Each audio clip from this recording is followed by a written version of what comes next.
அஸ்ஸலாம் அலைக்கும் வரஹ்மத்துல்லாஹி வபரகாத்துஹு. ஒரு முஸ்லீம் இந்த 7 காரியங்களை செய்தால் அது ஹராம் ஆகும்.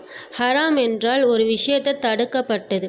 அதாவது மது அருந்துவது, சூதாட்டம் ஆடுவது, விபச்சாரம் செய்வது, வட்டி விடுவது, வட்டி வாங்குவது, அதற்கு துணையாக இருப்பது, தொழுகையை விடுவது, பச்சை குத்தி கொள்வது, பச்சை குத்தி விடுவது, புருவ முடிகளை அகற்றுவது, இதெல்லாமே ஹராம்.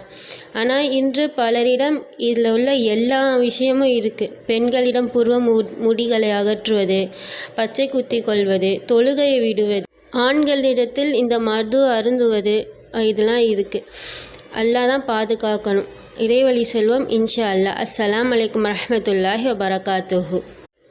அஸ்ஸலாம் அலைக்கும் வரஹ்மத்துல்லாஹி வபரகாத்துஹு. ஒரு முஸ்லீம் இந்த 7 காரியங்களை செய்தால் அது ஹராம் ஆகும். ஹராம் என்றால் ஒரு விஷயத்தை தடுக்கப்பட்டது.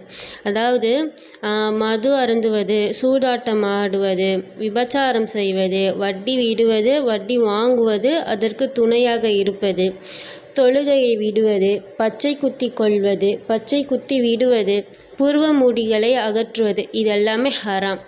ஆனால் இன்று பலரிடம் இதில் உள்ள எல்லா விஷயமும் இருக்குது. பெண்களிடம் புருவ முடிகளை அகற்றுவது, பச்சை குத்தி கொள்வது, தொழுகையை விடுவது, ஆண்களிடத்தில் இந்த மது அருந்துவது, இதெல்லாம் இருக்குது. அல்லாஹ் தான் பாதுகாக்கணும்.